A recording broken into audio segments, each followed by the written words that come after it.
We passed 2 days, yeah, 2 days from Tuesday to Wednesday. Now here's the third day, yeah, especially in case of the study program of IAT, yeah.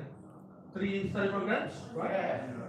Al-Quran Tafsir, There are three. Three study programs, yeah, here. So it's all Sociology of about Religion, philosophy. and So Religious yeah. Studies. Without further ado, or I should was it present address you as well? Yeah, you just address him, Brian. Yeah. Brian. If you want to Brian. call Professor Brian, Brian. Just Brian. call him Brian. Okay. Not Professor. No, Brian. Yeah. Brian. It's just Brian. Yes, right. Okay, so that's it. Now he will present the things out and to the day without further ado. Yeah, it's your time to present the things out. Thank you. Oh yeah. Thanks so much, Sasha. Selamat pagi. Pagi, selamat pagi. It's a real honor to be with all of you this morning. Looking forward to spending the day talking about outcome-based education. I understand that for most of you, English is going to be your third or fourth language. Inshallah. So I'll be speaking really slowly. Try to be as clear as I can be. If at any point you're not following what I'm saying, or if you would like me to repeat something that I've said, just stop me, and I'm happy to do that. Likewise, if you have any questions at any point, feel free to interrupt me, and I'm happy to just talk more about whatever you'd like to ask about. Also, after every slide, I'm going to pause so that Sasha can do just a quick summary in Bahasa. Make sure that we have everybody together over the course of the day. So I'll take about half an hour or so to talk about outcome-based education. In general terms, I'm also going to give a specific example from my context at Regis University. And I think one of the things that you'll see over the course of the day today is that even though I teach at a university, I'm an administrator at a university that's thousands and thousands of miles away from this one, that we actually share a lot in common with one another. I teach at a Jesuit Catholic university that has a religious mission, much as your university has a religious mission. And so I think a lot of the things that I'll discuss today are analogous to the kinds of things that you're being asked to do in outcome-based education. So a lot of similarities, much more than there are differences. I'm going to try to make this as simple and as straightforward as possible for everybody. Both because of the language barrier, but also because OBE can become overwhelming if we want it to be, or if we're not careful. And I want people to be keeping it as simple as they possibly can in their minds. So there's three main components to outcome-based education that I'll be talking about today. And these roughly correspond to the way in which things are presented in this book, Assessment Clear and Simple. I've given Rosita in the international office a copy of this book. And so if there's anything that we talk about today where you'd like to learn more, read more, take a deeper dive into the content, she'll be happy to photocopy the relevant sections of this book for you. But here are the three basic components of OBE or assessment. First is the formulation of your goals and outcomes. And these are going to be operating at different levels from one another. Goals are more general, are not measurable. Outcomes are specific, are measurable, but they're going to be related to one another. And to foreshadow a little bit, since this is I think the sixth audience that I've done this presentation for, you're gonna see a relationship between goals and OBE and things like the attitudinal, knowledge, and general skills outcomes that you all are working with, many of which have been prescribed by the state. So the State Ministry of Education or the State Ministry of Religious Affairs. And then there are your outcomes. And these are the things that are important for your particular discipline and the students in your discipline. And these are really going to correspond to those special skills outcomes in your program proposals. So once we've covered goals and outcomes, we'll move on to measures and evidence. How do we design tools that will allow us to measure student learning?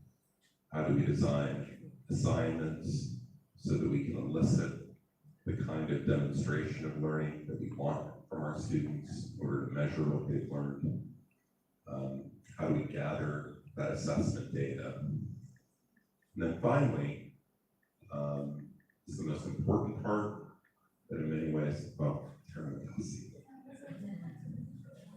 I need that to survive today. Thank you so much.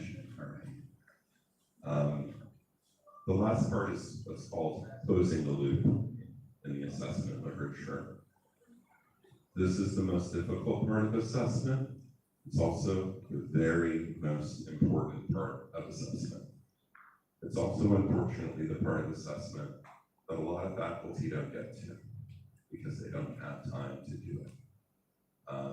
And so I'm going to try to give you a number of tactics that you can use to manage your time effectively and to do a meaningful and authentic job with outcome-based education. Let me pause there.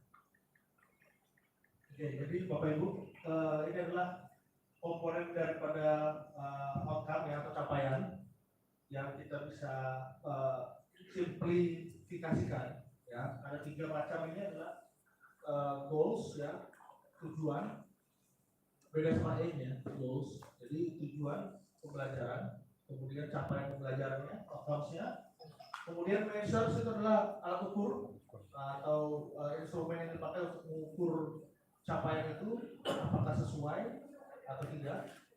Dan juga harus ada buktinya, yaitu report, assessment ya. Jadi berarti ada perbedaan antara evaluasi dan assessment, nanti akan dijelaskan. Ternyata assessment itu untuk dosennya, bukan untuk siswanya. Evaluasi itu baru untuk siswa. Kemudian yang closing loop itu bagaimana itu melink back semua itu menjadi sebuah suatu kesimpulan. Ya, jadi 3 komponen ini akan dijelaskan oleh Bryan tentang OBE. Ya.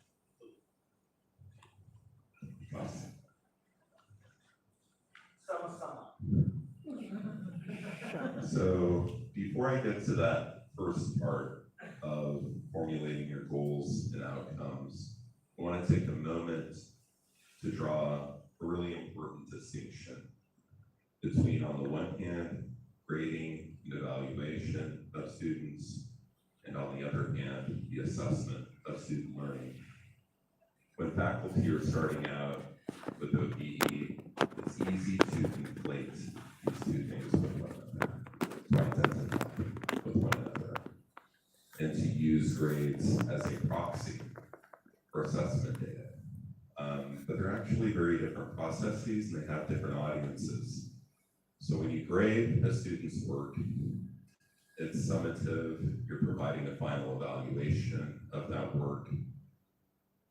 There's any number of factors that can impact the student's grade on an assignment or in a class. Let's take a paper, for example, that a student turns in. Does it have a good thesis statement? What's the quality of the argument? How good is the grammar? Did they spell correctly? Did they use secondary sources appropriately? Did they use the right citation technique for your particular discipline? Was it turned in on time? These are all things that can impact the grade that a student receives on an assignment. But when you're assessing student learning, the only thing that matters is that student's performance relative to the learning outcome. Nothing else matters. And so there can be situations, for example, where a student meets a learning outcome, but maybe doesn't get a good grade because of all of the other features that impact the grade that the student receives on that assignment. The second, and this maybe is even more important, reason to distinguish the two from one another is that they have completely different audiences. The audience for a grade is the student. This is the grade you received. These are my comments on your work. This is what you did well. This is what you could improve. For evaluation, grading, audience is the student. For assessment, the audience is all of us. Assessment is, what can I do better as a faculty member to help students learn? What can we collectively do as a department or a study program to help our students learn better? We use that data to improve things like course content, course design, assignment structure, measurements of student learning, the way in which we deliver the course content. So one of the things that I've noticed in a lot of the study program proposals is this focus on active learning and applied learning, right? These are things that in doing assessment, you might say, well, look, students are really struggling with this particular skill in this particular course. Maybe we need to change the way in which we teach that skill, utilizing something like a more active learning approach, right? But again, that assessment data, we're the audience for that. And I think if you keep those two things distinct in your mind, it really helps to also illustrate what the value of assessment is.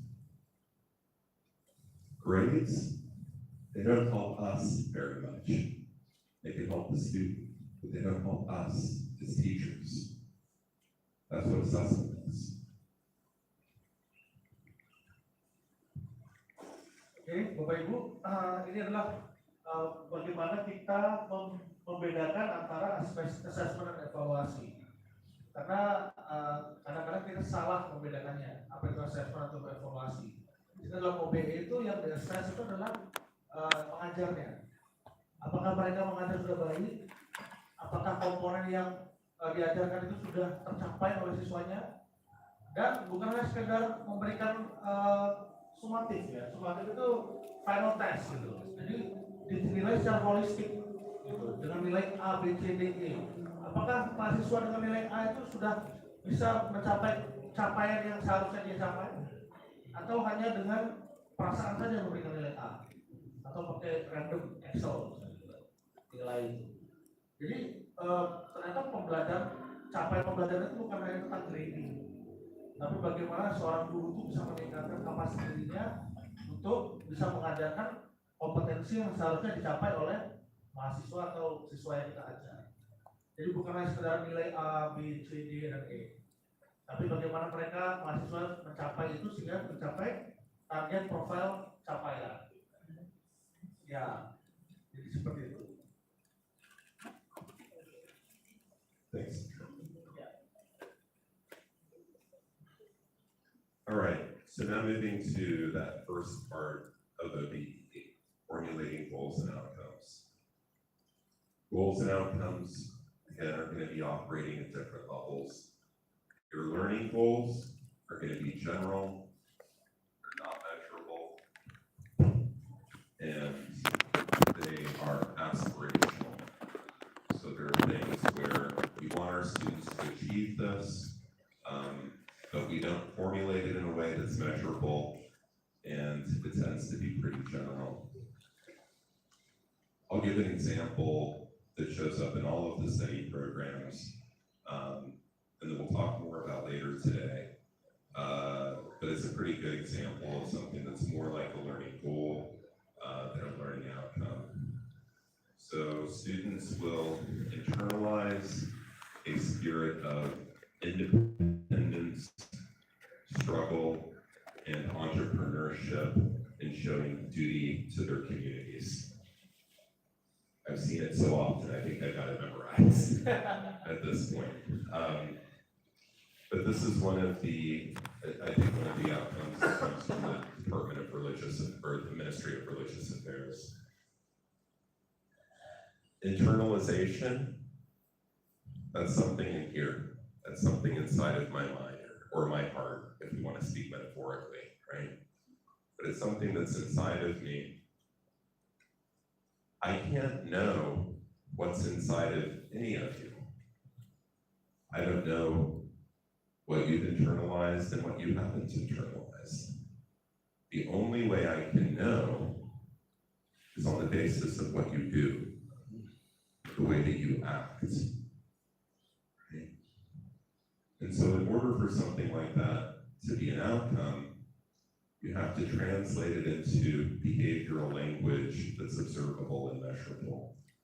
The students will do certain things that demonstrate to you as a faculty member that they've internalized the spirit of independence, struggle, entrepreneurship.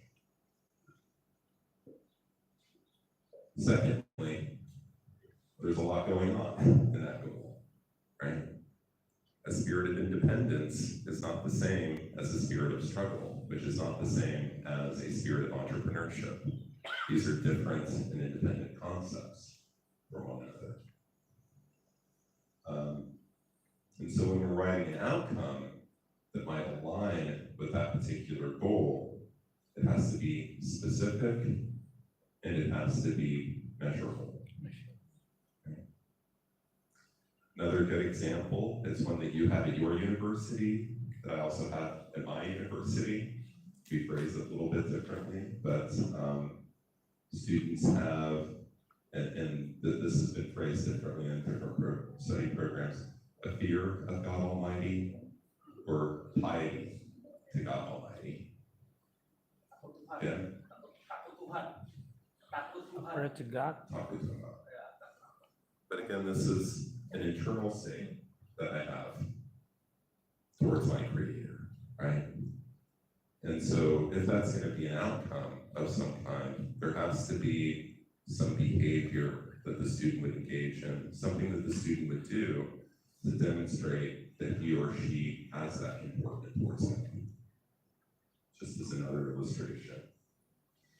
Now, the reason why I think this is, again, particularly important for you is that, and this will be a bit of a sidebar, I apologize, but I want to get ahead of it because this is the 6th group that I talked to, and so I've seen kind of similar issues show up with other groups, and so it might be helpful. There's kind of 2 major issues that you're facing. One, you're being asked to do a lot with OBE. When I look at most of the study program proposals, I see between 30 to 50 outcomes. That is a lot to measure. That's a lot of work to do. So that's a lot of work, that's number one.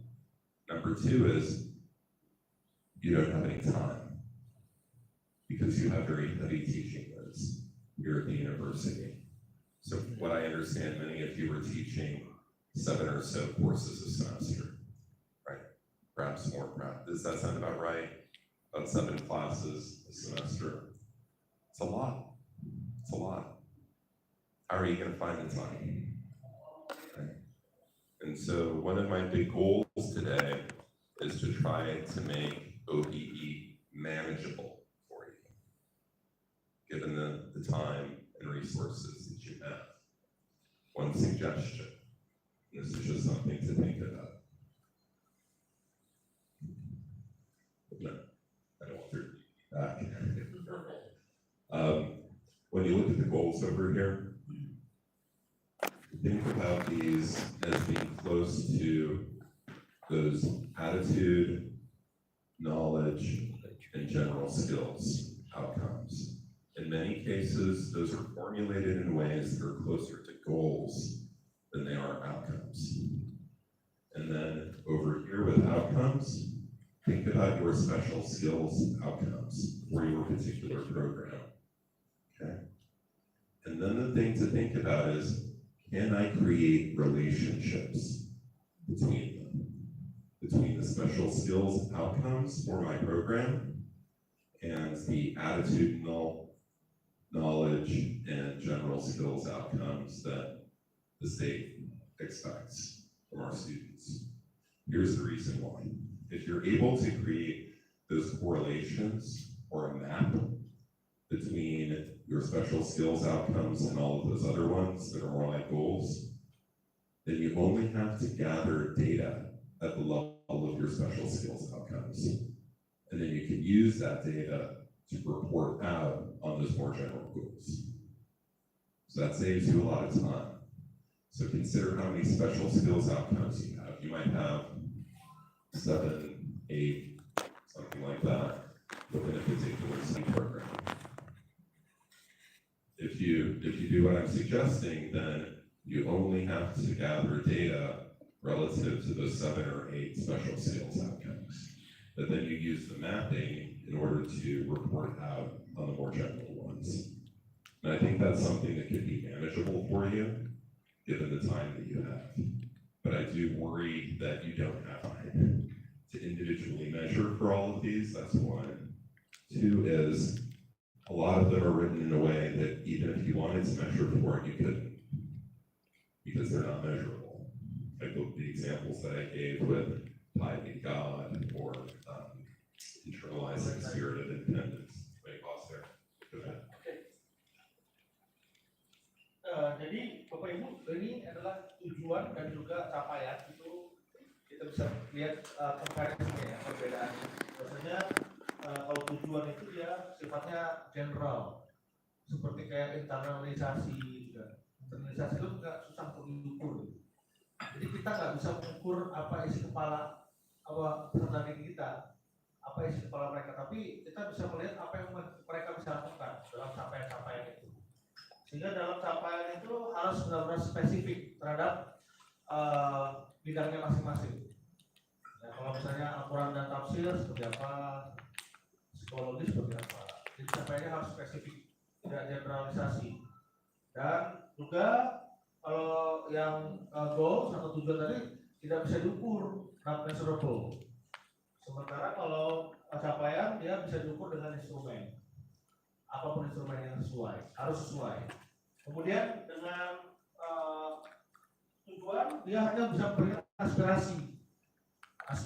aspirasi doang. Jadi seperti kayak mana ya aspirasi itu? Ya kayak role model, push gitu. Kamu tuh akan menjadi anak hebat gitu. Ya, cuma aspirasi, tapi tidak tunjukkan gimana cara menjadi hebat. Jadi dalam capaian itu ada namanya attainable points yang bisa kita jadikan sebagai checkpointnya. Checkpoint itu means that kalau mau dia menjadi hebat, apa aja sih runtutannya yang harus dicapai? 1, 2, 3 baru bisa dikatakan. Ya seperti itu, lebih spesifik ya, ada prosedurnya. Ya jadi kalau tujuan itu masih sifatnya aksioma, kalau outcome sudah benar-benar detail dan measurable dan attainable, dapat dicapai. Karena namanya capaian kan.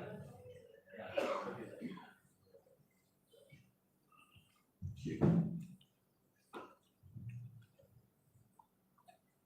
All right, so let's move on to the specific Regis case study for this. So what I have on the board or on the projector behind me are what are called the Regis 9. And these are our institutional learning outcomes. That's what they're titled. But if you look at them, they're actually a lot closer to learning goals. Right? These things are not in themselves measurable. Ini adalah capaian universitas. Jadi kita kan punya capaian program studi. Ya, jadi ini capaian institusi atau universitas. Jadi levelnya udah institutional learning outcomes. Jadi semua diawali dengan general tujuan ini, the goals, right? Tujuannya, payungnya. Kalau kita kayaknya nggak punya ya, ILO, institutional learning outcomes. Nah, jadi ini akan dijelaskan oleh Bryan karena beliau kan dari Regis, namanya ILO-nya Regis 9 atau Regis 9 karena ada 9 poin. Okay, Bryan? Yeah, so you might just think of these as the learning goals for the university as a whole. If we wanted to think of these in analogy with UIN Radhanintan's context, the Regis 9 would correspond to the attitudinal, general knowledge, and general skills outcomes that you have. In fact, it's kind of interesting. Angel lagi nggak ada ini. Right? Knowledge, general knowledge. Skills, general skills. Value, attitude. Attitude, yeah. It's the same. It's the same as what you have. Right? 8,000 miles away, same thing. Here's the issue though, we have to find a way of making these measurable. I'll say not only measurable, but it needs to be specific to your context, your study program, your study program, your study program. Because we're all doing different things, right? And so when we write our special skills outcomes, we want them to be aligned with these, but they need to be specific to what we do and written in a way that help our students to achieve the goals that they have for themselves. And we'll talk more about this in a moment, but those graduate profiles that you've developed for your students, that's a really important starting point when it comes to OBE, because you want to look at those graduate profiles and kind of determine what are the skills and competencies that your students need in order to be successful in those career paths. So that's one. And then you go out and you look at this and you say, okay, now how can we align that with these values, skills, and knowledge bases that the state wants our students to have? So before I get to the table that has all of the outcomes on it, a suggestion that I would have for you is, again, whenever you're doing OBE, if it's going to be meaningful, it has to be authentic to the student experience, as well as the arc of student learning within your programs. So sometimes I've looked at study program proposals, and the outcomes are written like this: mastery of this, mastery of that, mastery of this other thing. Now, we might expect a level of mastery at the end of a student program, study program, but we certainly don't expect it at the beginning, right? And so when we're writing our outcomes, we need to think about the arc of student learning, right? That they're starting out at a pretty low level of learning and then moving their way up. And our outcomes need to be written in a way that are scaffolded. So the skills and competencies that students develop at the beginning of their study program build into the skills and competencies that they develop in the middle of the program, and those build into the skills and competencies that they have when they've mastered them at the end of the program. Let me pause there. Sorry, I did a couple of slides. Bapak Ibu, jadi ini adalah tingkat profisiensinya, ya. Nanti Bryan akan jelaskan lagi bagaimana ini berkaitan dengan taksonomi belum, ya. Karena kan kita semua adalah pendidik, pasti kan larinya ke sana. Jadi pengajaran dan pendidikan. Jadi ada 3 level yang diberikan OBE, ya. Yang pertama adalah introductory level. Ini biasanya kalau di para belum taksonomi nanti jelasin ya, yang remembering ya atau mengingat sama remembering ya. Yeah, we'll do one. We'll do. Starting up, Yeah. there'll be a slide on that. Yeah. Kemudian develop itu skill yang berikutnya lagi setelah introductory, maksudnya tingkat kesulitan daripada course ya mata kuliah itu nanti akan melihat dari situnya, dari proficiency levelnya. Kemudian terakhir baru mastery sampai akhirnya creating ya, si C6 ya. Di sini adalah juga belum taksonomia yang nanti akan dijelaskan oleh Bryan. I'm just gonna let you take over. You heard it before. Yeah, because I'm really what's it into. Okay. Yeah. So no, this is helpful, right? So when you're thinking about the kinds of verbs that you want to be using for your student learning outcomes at different proficiency levels, Bloom's taxonomy can be really helpful. Introductory, remembering, understanding, information recall. Intermediate level, applying, analyzing. So this is developing, mastery, evaluating, creating. Right? And so these are the kinds of terms that you're going to be using in formulating your outcomes at these different levels of student performance. Paham ya Bapak Ibu ya?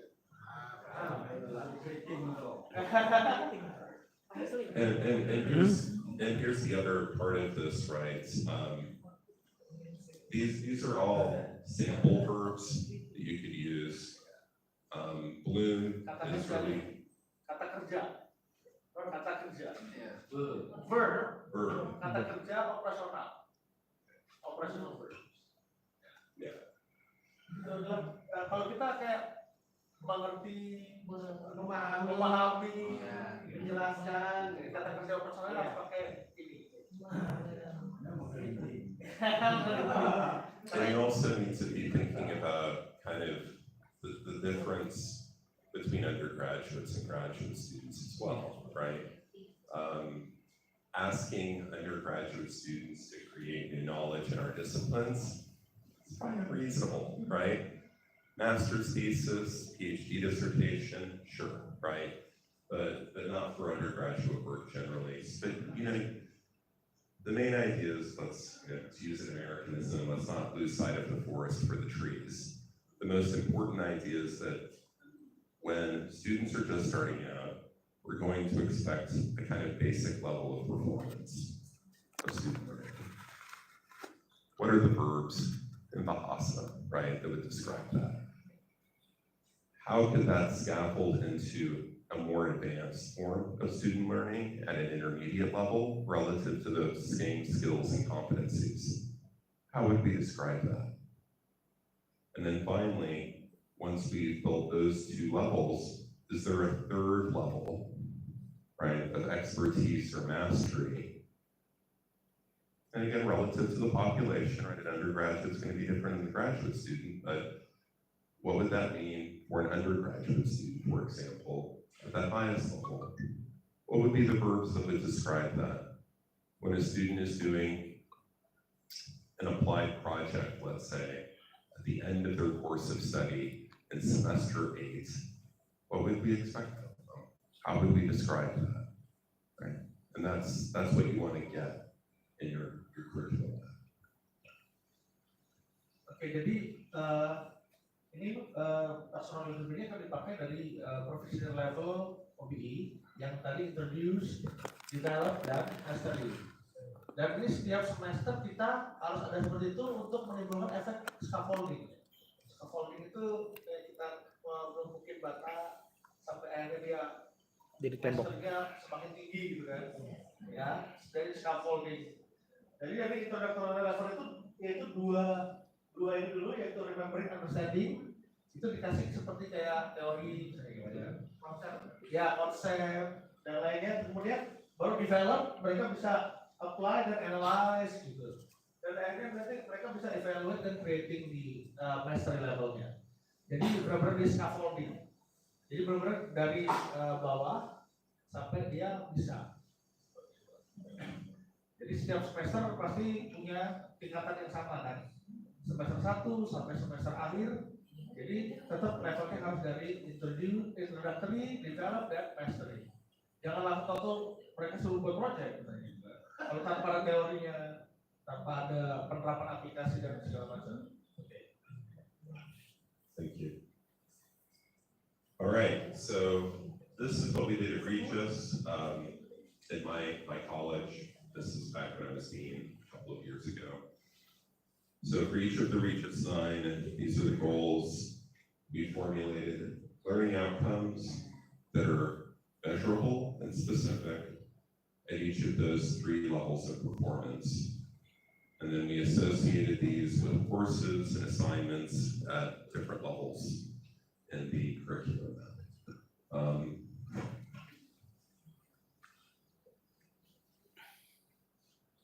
So this is the one that we're going to talk about later today when I get to my lesson plan and give you an example from my philosophy course. Here's the goal: ability to think critically, not measurable. This is skills, A or 1, introductory level, SAI. The student explains and uses the principles of critical thinking in relation to the discipline. So I'll give an example of how this would work in philosophy. But notice the terms explain and uses, right? Basic level Bloom's taxonomy. This is at the developmental levels. This might be for a mid-level course. So this would be semester 1, semester 4, right? Student demonstrates ability to analyze and apply, so higher level, right? And then semester semester, 7, I know this one. last semester, That's the, 7.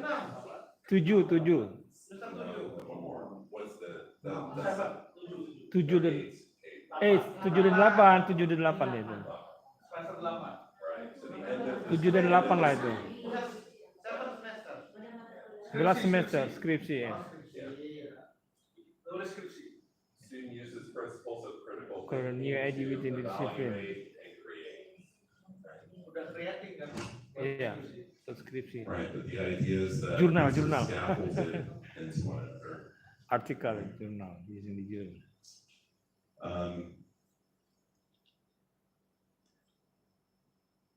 And I'm not going to show you this right now just because it would require me messing around with the computer, but we created a curriculum map for each of our programs, which maps the Regis 9, so those more general goals, to specific program outcomes, and then to particular courses and assignments that can be used to measure those outcomes. Pause there. Oke. Jadi Bapak Ibu ini adalah penjabaran dari Regis 9 tadi ya, ILO tadi. Itu semua outcomes yang dimana ada 9 poin ya. Jadi terbagi 3 value, skills, and knowledge. Ya, ini 3 pasang 3 jadi 9, makanya Regis 9. Regis 9. Ya. Kemudian itu level of proficiency-nya, introductory, develop, and mastery. Sementara poin A, B, dan C ini adalah outcomes-nya, capaian. A, B, C ini misalnya kan KI. KI itu maksudnya A itu outcomes-nya, K itu levelnya knowledge kan, knowledge. Makanya knowledge, A itu adalah outcomes, outcome A, I itu adalah introductory. Makanya dia bilangnya KAI. Nah, kalau B ini outcome B, tetap di level knowledge. Tapi knowledge-nya yang di sini, diverse cultures, society, and belief systems. Jadi mengikuti kata kerjanya seperti itu dan seterusnya. Kalau develop KAD, karena di bagian knowledge kan dia develop. A-nya adalah capaian A. Level B capaian B, capaian C. Makanya KAD, KBD, KC, D. Ya, supaya untuk lebih memudahkan lagi. Knowledge, kalau dia misalnya skills, S ya, namanya skills. Dia values, D. Gitu. Sama seperti kita kan ada CPR, lambang silang dan KK, gitu kan. Ya, kalau di sana begitu. Kalau internasional ya, jadi itu menyesuaikan dengan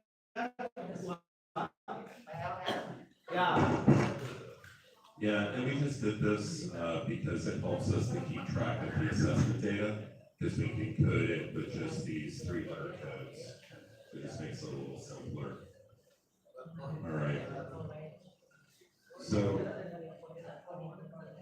now that we have outcomes that are mapped to those 9 goals, we developed this simple rubric, Regis 9 rubric, where we could measure student learning relative to those outcomes at the different levels of performance. And so, depending upon the course, right, in the study program, we would connect the outcome to that course and to a particular assignment. So, one of the examples that I'll give today is my introductory philosophy course. This would be semester 2, right, for students, so first semester.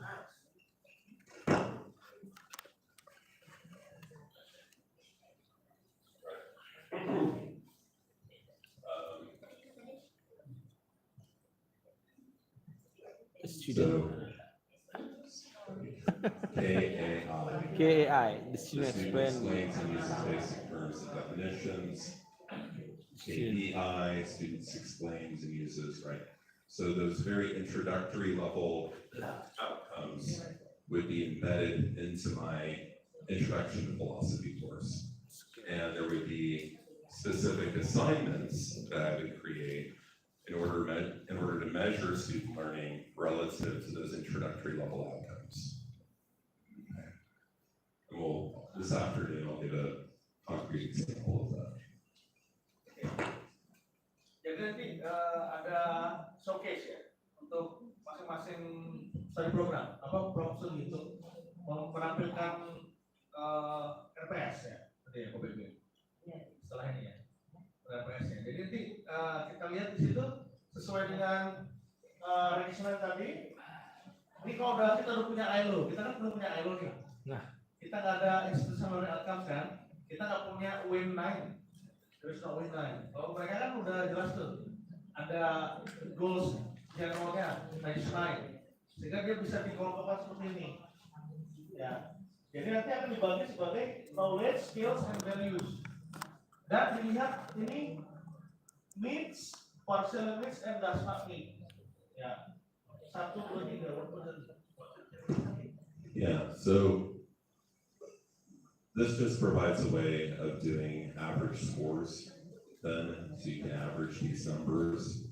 But for any particular learning outcome at a particular level of student performance, you want to rate the student's performance as either meeting, partially meeting, or failing to meet the outcome. Now, as you'll see, when I get to my philosophy course, for each of these, I have descriptors in my course, so a description of what it means for the student to meet, what it means for the student to partially meet, what it means for the student to fail to meet the outcome relative to that particular level of performance, like an introductory level. But by having the numbers attached to it, we can then average those and report out either at the course level, program level. You know, as dean, I wrote the school, college level assessment report for the university. I can do averages then of those assessment scores too. Ya.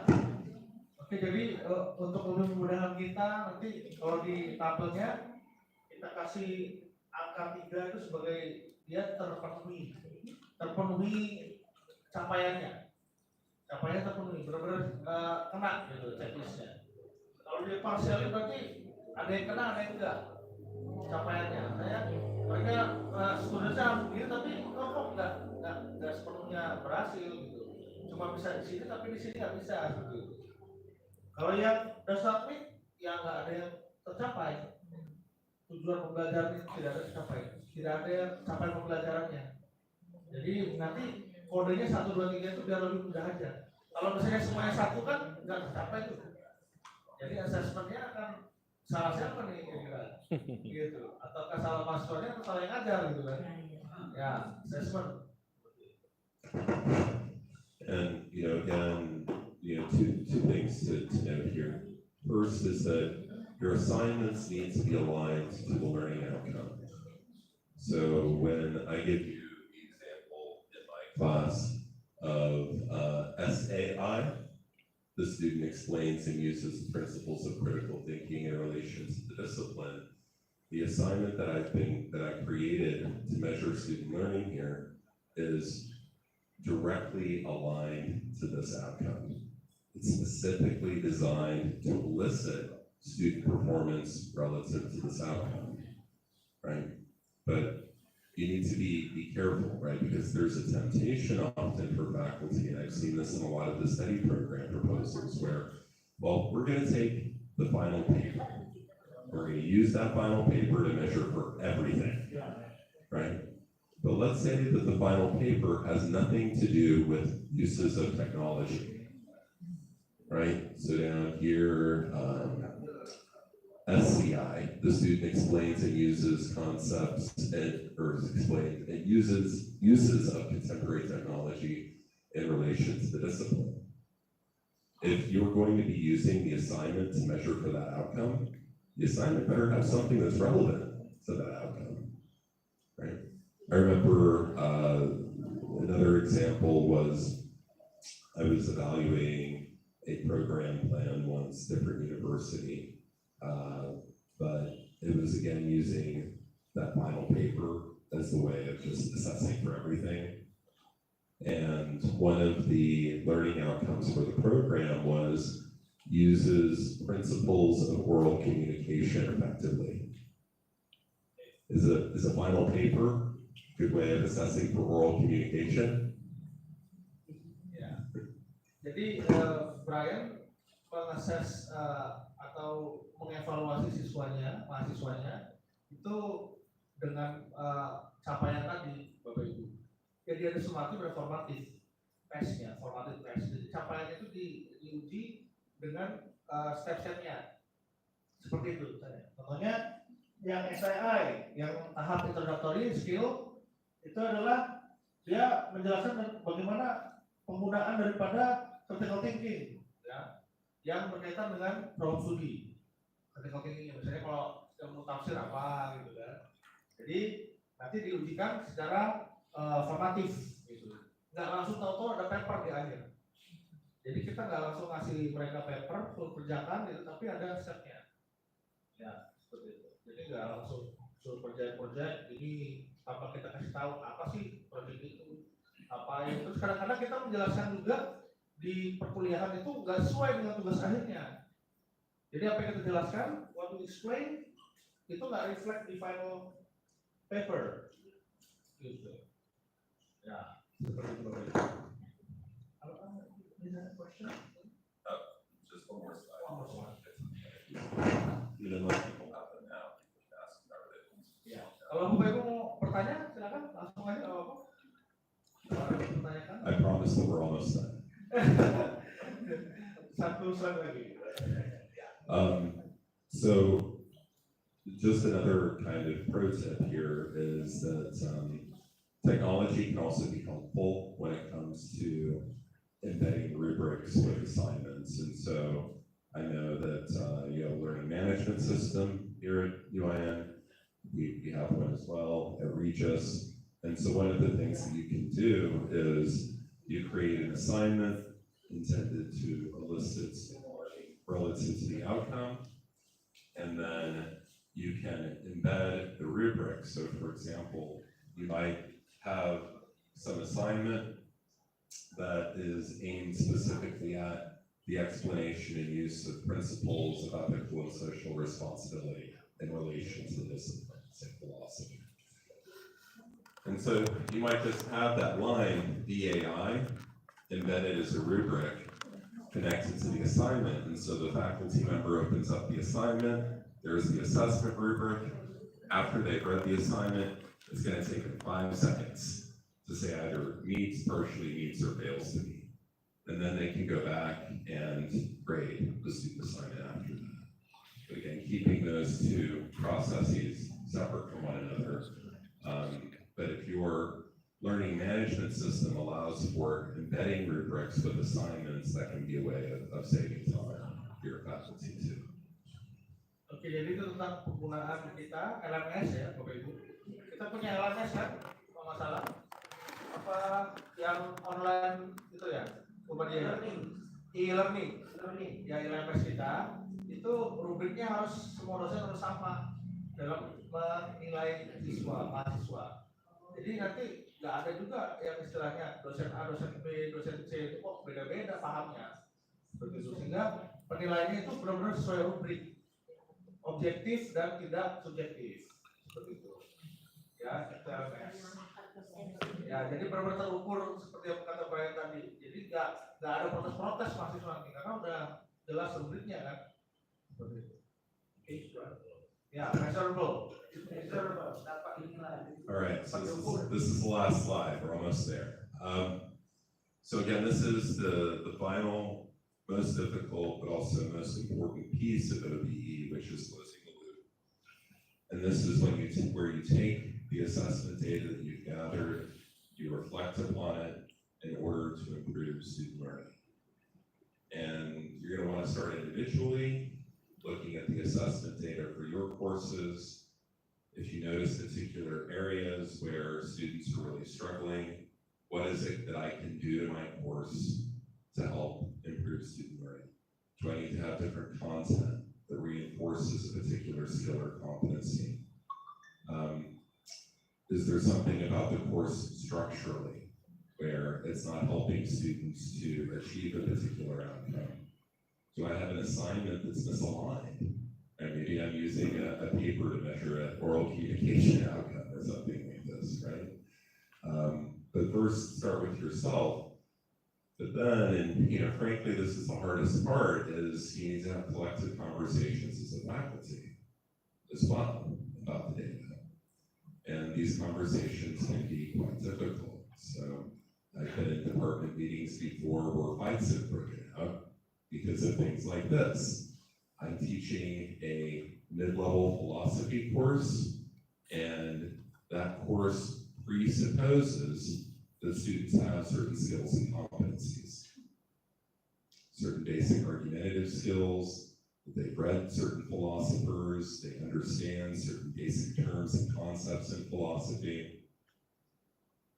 And what's your name again? My name is Yoga. Yoga. Thanks, Yoga. Brian.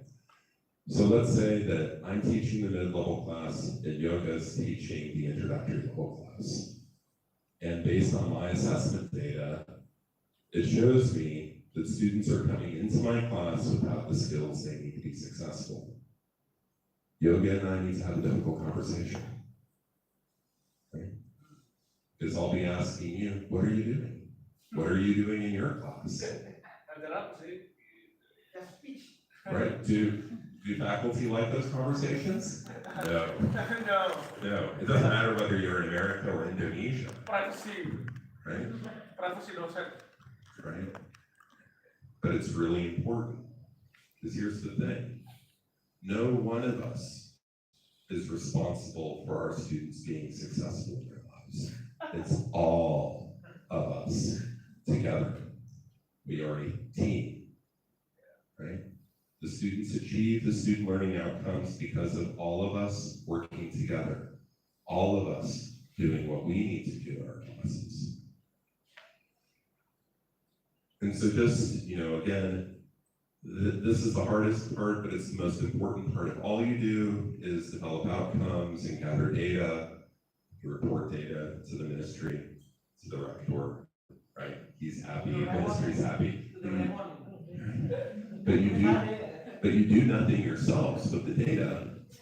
You've done all of the work of assessment from this reflection and from these difficult conversations that we have with one another. Here's the final point that I'll make, and I'll shut up. It doesn't matter whether you're a professor in Indonesia, or you're a professor in America, or Australia, or the UK, or Germany, where I wrote my dissertation. We are all here for one primary reason: to improve student learning. We are here for the benefit of our students. That's why we're here. That's our primary responsibility. And so, insofar as OBE helps us to fulfill our primary responsibility, it has to be our goal as well. I'll leave you with that. Terima kasih. Happy to take your questions. Ini perlu ditranslate ya terakhir, bisa paham ya? Boleh. Oke, jadi kita itu sebagai dosen adalah tim. Ya, jangan sampai nanti pas sudah ada prerequisite course itu tidak tercapai karena dosen sebelumnya nggak mencapai capaian itu. Sehingga pas mengambil mata kuliah lanjutan dia kesulitan mahasiswanya untuk mengikuti mata kuliahnya. Jadi harus teamwork, makanya kita ada umbrella lecturer ya.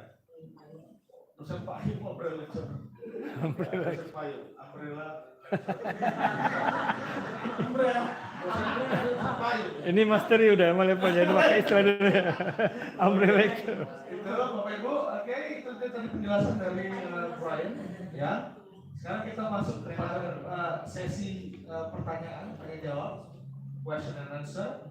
Silakan kepada Ibu, Bapak yang mau bertanya ya, masih ada kebingungan ya. Silakan tanyakan pakai bahasa Indonesia nggak apa-apa. Nanti kita coba translate. Tapi kalau mau bagus pakai bahasa Inggris dong. Silakan cek. Oke. Waduh, udah. Ya, berhubung sudah ada translatornya kita pakai bahasa saja bahasa. Ya, bismillahirrahmanirrahim. Assalamualaikum warahmatullahi wabarakatuh. Alhamdulillah, salatu wassalamu ala rasulillah dan nabi abad. My name is Muslimin. I'm from comparative religion program or religious studies. Thanks for explaining about the OBA. But we know that in the bachelor we have a grade level 6, level 6 ya. Level 6 that the student they output just for the description of the theory or data, and how to implement the OBA until the student can that you said before that the student must be the mastery level Sampai only level 6. For Indonesia I think for the bachelor only level 6 level 3 tahun ya. No, I mean level 6 itu kan hanya sebatas mendeskripsikan teori. Belum level S2 kan mengembangkan teori, level S3 kan doktoral istilahnya menciptakan teori ini. Nah, bagaimana how to implement the OBA? That I think it's too high level for the bachelor. Ya, dengan capaian-capaian seperti itu. Nah, that is better for us. I think for the program studi menjelaskan, memaparkan ke beliau tentang OBE yang sudah dibuat, bagaimana kritiknya dan masukan beliau terhadap OBE yang sudah dirancang oleh masing-masing prodi. Ya, thank you. Oke, terima kasih Kando Imin. Iya, Abah Imin. Abah Imin. Ya. Okay, so the question is about the overall level proficiency, like for undergraduate, graduate, and postgraduate. It is actually general consent. Whether, he's asking about the undergraduate level. No, it's a great question. What we expect from graduate students is going to be different, obviously, than what we expect from undergraduate students. I still think the Bloom's taxonomy can be helpful when it comes to formulating undergraduate student learning outcomes. You just need to make sure that the outcomes that you formulate and the different levels of performance relative to those outcomes are authentic to that student thesis or final research paper, the evaluation of those theories. Right? But whatever it is, for your discipline, as I said before, some of the terms of Bloom's taxonomy generally are not going to be as relevant to an undergraduate study program. We are not going to expect generally students to create new knowledge within our discipline at the undergraduate level, right? That's more reasonable for master's, doctoral, But I think the main idea is that there are certain levels of performance that we would expect students to achieve in an undergraduate study program where they build into one another, where there is this scaffolding. They start out at a fairly basic level that provides some support for a more intermediate level of performance, and that more intermediate level provides support for an advanced level of performance. And you just want to use the appropriate terminology to describe what students would do at the undergraduate level at each of those levels of performance. Oke. Jadi kalau apa ini? Ya. Jadi maksudnya adalah level daripada OBE itu seperti scaffolding tadi. Nggak tahu-tahu langsung kita buat gitu, langsung deskripsi kan. Jadi perlu ada level introductory-nya dulu, yaitu level remembering dan understanding. Remembering itu yang kita baca buku terus kita pahami. Tapi ada nggak developnya? Apa pengembangannya? Applying, analyze, itu harus ada pengembangan daripada teori tersebut, seperti karya gitu. Atau S3 mungkin lebih cakupannya lebih luas, bukan seperti itu. Tapi lebih bagaimana struktur dari tiap semester tadi terbangun. Sehingga mereka bisa menghasilkan skripsi yang baik sesuai dengan teorinya gitu. Tapi bukan secara keseluruhan ya. Bukan seluruh kayak S1 begini, S2 begini, S3 begini. Tapi pengembangan mata kuliahnya. Pengembangan mata kuliah bisa mencapai ke skripsi tadi. Iya. Ya kan, seperti itu kalau kata Bryan. Bukan lebih ke general terms ya. S1 ya, maksud saya penataan untuk mencetak sarjana S1 itu kan tadi betul memang seharusnya sudah berjenjang, tapi kadang kita di akhir ini kita lupa bos, oh ini level S1 ya skripsinya. Kita meminta kadang pembimbing ataupun dosen penguji meminta terlalu lebih dari level sesuai dengan apa yang diajarkan levelnya itu kan. Kalau yang diajarkan level S1 kan berarti masih teoritis lah ya, masih deskripsi. Mendeskripsi, just description of teori. Mendeskripsikan saja. Kalau S2 kan lebih ke dalam pengembangan teorinya, ya. Pengembangan teorinya atau apa. Analyze ya. Itu lebih ke general use. Tapi mau S1, S2, S3 itu tetap jenjangnya harus tiga ini. Dari knowledge, skills, and values, atau values. Nah, berarti ini benar-benar program studi yang ini ya. Program studi. Prodi yang rancang ini. Ya. Let